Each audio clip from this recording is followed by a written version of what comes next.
And now for a session presented by New Orleans & Company. Please welcome Senior Vice President of Convention Sales and Strategies at New Orleans & Company, Stephanie Turner, and Chief Commercial Officer of New Orleans Ernest and Memorial Convention Center, Tim Hemphill, in conversation with Skift Meetings branded content editor, Angela Tupper. It's great to be here today with you, Stephanie and Tim. I think you must have brought the warm, sunny weather from New Orleans. This is nice, first nice day we've had in a while. So Stephanie, I want to start by asking you about your destination's brand name, Built to Host. With so much change happening in the meeting industry and really the world at large, do you see an evolution occurring in what it means for a destination like New Orleans to be built to host? I think it does, and I think that our responsibilities as destination marketing and sales organizations have really changed over the past several years. And listening to the previous session talking about experiences and that sustainability or all these other topics are the baseline of what an attendee looks for, there's no better organization than a DMO to be a partner to help solve for what a program may look like. And so when you're working with people that live in their destination every day so that they can help put together the pieces that make your meeting, your event, very unique, and then it resonates with those attendees. So they want to be connected to where they are. We're seeing that younger people want to have an experience, make a connection, and not just come get education like we were taught. And so yes, I think that we have a enhanced role and I think a big obligation to be a resource on all facets of planning and execution, all the time with the customer from the very beginning to the end. Right, so it sounds like many event organizers now view sustainability as a crucial part of this idea of being built to host. What does that then mean for DMOs? How do you show you have the programs on the ground that you need to make hosting sustainable events a realistic goal? I think it starts with what's important to the organization, what's important to their attendees, and now we find so many of our customers have smaller staffs, new staff, so they're being asked to do new and different things with less people. And so starting with the very beginning in that RFP process and pulling on the resources from every partner, hotels, restaurants, attractions, anything, and asking, what is your hotel doing? What's happening in your community? How can you help us achieve our goals? And then translate that into what an attendee can do. I think this picture here is iconic in the sense that many people are familiar with Mardi Gras. As locals, we're taking that event and taking and recycling beads and glass and aluminum and then selling the proceeds, and then the money goes back to 3 organizations, the Habitat for Humanity, the SPCA, as well as the Coalition to Restore Coastal Louisiana. And so people have a wide array of things to choose from as an attendee or a planner on how they can participate in making communities really a better place to live and work and visit. That's so fantastic. I mean, Mardi Gras is synonymous with New Orleans, but it produces a lot of waste, and it's great that you've developed this dedicated initiative to make, recycle those things and repurpose them and actually use the resources for these important initiatives. Are there any other grassroots programs on the ground that you would like to There highlight? are, and I think we've talked a lot about sustainability here in the United States, and it's really grown so much in Europe. And I think that in the climate that we came out of in COVID, and as I mentioned, having so less staff, it feels overwhelming to say, I'm going to participate in sustainability now. So some local programs we have that you can participate as a person or as an organization. We talked about Recycle That, you'd have to be there for Mardi Gras, but 2 organizations, Glass Half Full, recycles glass from 80 restaurants and bars. So as an attendee, you can go and have a good time, and then your glass gets either recycled into crushed sand to help to restore the coastline, or to glass shard pieces and used in eco-friendly construction and flooring and all kinds of things. And the Coalition, I really feel like this is really unique and indicative to our destination, and every destination has them, but the Coalition to Restore Coastal Louisiana collects oyster shells from restaurants across the community, so you can go as an attendee, pick one of the restaurants that's on their site, and then those oyster shells are cleaned and packaged up, and then they've restored 8,000 feet of coastline. That helps restore the coastline. It also helps oysters then regenerate and produce more oysters. So it's a way to connect, and even they take small groups of volunteers, so you can go in a small group and participate in this restoration process. So a way to connect people with something that's important to them.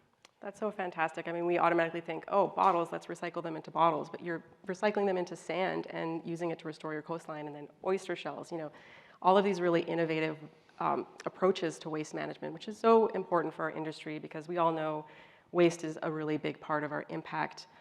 And of course, convention centers are another major factor. So Tim, why is your convention center's new LEED certification such a big deal for New Orleans, and what does it mean for event organizers? Sure. First of all, thank you, Angela and Skift, for giving us this platform, and it's exciting to be talking about sustainability. And always be good to be on the stage with my colleague from New Orleans and Company. Our industry is kind of, you consider the volume of waste in our industry, and a convention center for it in itself is just, it's so voluminous with the food waste and anything that goes into putting on a show. So the upside of talking about sustainability is huge. And our LEED certification process started when we funded a $500 million capital improvement plan that we were very intentional in building in sustainability issues along the way. We hired a director of sustainability, and everything we did in designing this capital improvement program had sustainability elements in it. For instance, we have a 7.5 acre park that we built outside the convention center, the length of the convention center, and in it, it has sustainability issues.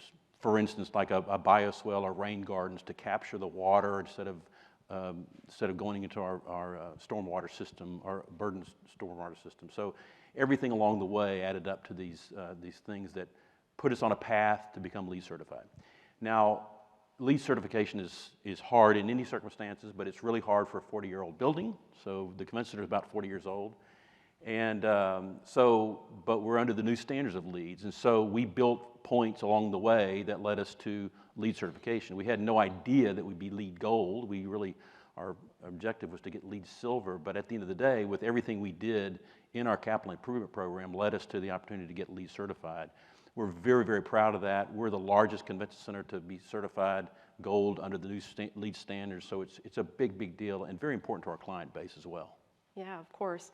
And I don't want to gloss over this. This is a new, stricter standard, right? And yours is the first convention center in the world to meet it. LEED That's correct. Version That's correct. 4.1, I believe it is. Right. That's correct. Yeah, that's so fantastic. And part of this was measuring the energy that you use as well as the waste.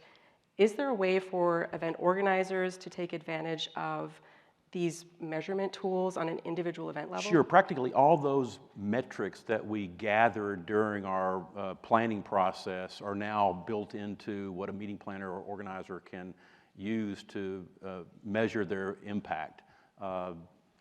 We have water bottle filling stations that diverted so many bottles, that type of thing that's pretty common. But along the way, we had to do a waste audit that led to this part of the LEED certification. So those types of things a meeting can take advantage of. We had a corporate event just recently that for 4,000 people, there was a complete zero waste meal. So that's huge, Mm-hmm. So everything was compostable or recyclable. And so those types of things we can do. And then at the end of the day, we can generate a report for the organizer about what their impact was: energy consumption, water consumption, waste diversion, those types of things. So that's amazing. And I mean, with all of these new ESG goals that people have, those reporting features, I'm sure are going to become increasingly important. Taking a wider view, if we look beyond the convention center, are there other renewal efforts that meeting planners should know about? Well, I think very interesting is what's happening in wind energy. We are a coastal state and on the Gulf of Mexico. So there are two things I think are particularly interesting. One is at the University of New Orleans, which is on Lake Pontchartrain, our other body of water. There is an institute that's working on innovation and education and how we forward wind energy and make it more affordable and really bring it to the forefront. And Louisiana is very aggressively pursuing that. The other is in Michoud, there's a NASA facility there that builds the Artemis rocket that'll take the first woman of color to the moon. There's also a company called LM Wind Energy that's out of Denmark, and they're working on turbines and blades. And so really there's a big focus in Louisiana on wind energy and how to make it more affordable, which benefits all of us in the country. Mm-hmm. So very, very interesting things happening. That's fantastic. I don't automatically think New Orleans wind energy, but it's great to hear about these initiatives and the Michoud facility. NASA has a presence there in New Orleans. How can event organizers, if they say they really are interested in taking advantage of these kinds of opportunities, but they don't know where to start, what advice would you give them to learn more about these things? Start simple. I think I mentioned it at the beginning. Start with the RFP. Ask the questions. What do you have? We're actually standing up a sustainability committee in New Orleans of our hotel venues, restaurants, and attractions to make it very easy for a planner, an event organizer, a business event strategist to look and see what we have as a community. But there's so much that's happening across national brands and even independents. We have independents that are doing amazing things that we all learn from and how to build on. And so asking that question and then taking what comes back to you and then saying what makes sense from our organization, what makes sense from my attendees. But I am surprised at how many people don't ask. They'll say things like, what are your sustainability goals? Right. Which is different from what do you have in your hotel? How are you having water filling stations? Or what is happening in your community? Even from the DMO standpoint, ask us what is happening for both your attendees or the group to participate in. And I think you'd really be surprised at how we can individually have these activities add up to harness us forward in the sustainability front globally. And I think that's the trick. We don't have to wait for the next biggest thing or the next big budget line item in our companies. There's a lot of things happening in cities across America that our customers and our attendees can take advantage of and then bring those forward in their program. And then that helps with the previous session, right? Attracting a younger audience and bringing forward things that are important to a younger generation of event goers. Our director of sustainability is a part of the planning process for an event. So they're at the table from the beginning to the pre-con to the post-con. So, and encourages those types of questions and answers along the way. So That's great to hear, and that's great advice, you know, to factor sustainability in right at the RFP process. And then you can find out about, you know, things like the convention center's guidance right from the beginning in terms of sustainability. What responsibility do DMOs have in this equation in terms of kind of ensuring that event planners really learn valuable information from these RFPs? To ask the questions. You know, we have a large team. We have sales, services, and marketing and attendance building inside of our organization. And so customers have the opportunity to meet with all departments, and we work with our partners in the community. So the expert for the hotel might be here, and your expert on your destination management corporation here, but us as a DMO to bring forward things like the coalition, to talk about things like the wind energy hub. We've taken ourselves and our customers out in St. Bernard Parish, which is down the bayou a little bit, and you literally can go fishing and go by the NASA facility. I don't know any place else where you can fish and then watch NASA, well, maybe not watch them because it's all secret, but you know, it's to get out and be a part of what's happening in a community, I think is really important. And I think that's something that should happen more and more on the DMO level, starting when your destination is sourced, certainly throughout service and the planning, but starting very much at that beginning. Excellent. Well, it looks like we're out of time. You know, New Orleans is already so famous for its hospitality, but you've really driven home the point that it's so much more than being great at hosting a party. So thank you so much. Thank you. Thank you.